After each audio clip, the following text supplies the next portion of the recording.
Aurélien fait figure d'exception. Ce jeune médecin formé à la faculté de Reims a pu accomplir son internat à l'hôpital de Soissons, mais seulement grâce à une dérogation, car pour les étudiants rémois, c'est aujourd'hui impossible. Le CHU de Reims dépend de la Champagne-Ardenne, Soissons dépend d'Amiens à l'heure actuelle, et donc il faut faire des démarches de hors division pour pouvoir se permettre de venir dans un hôpital tel que Soissons.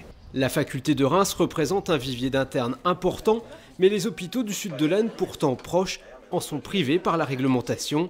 Conséquence, on dénombre à peine une quinzaine d'internes à Soissons quand ils sont près d'une cinquantaine dans un hôpital proche d'Amiens.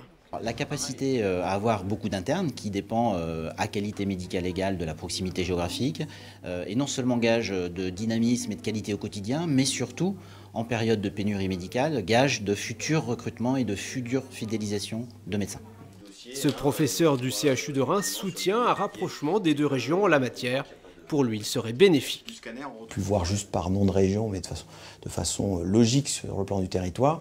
Et bien le fait de pouvoir leur proposer des stages au même endroit où ils vont être suivis et formés par les mêmes médecins qui sont aussi au CHU, ça je pense que c'est un plus pour leur formation. Depuis 2 ans, la question mobilise les maires des villes du sud de l'Aisne. Il y a 15 jours, ils ont été reçus au ministère pour demander la modification des règles.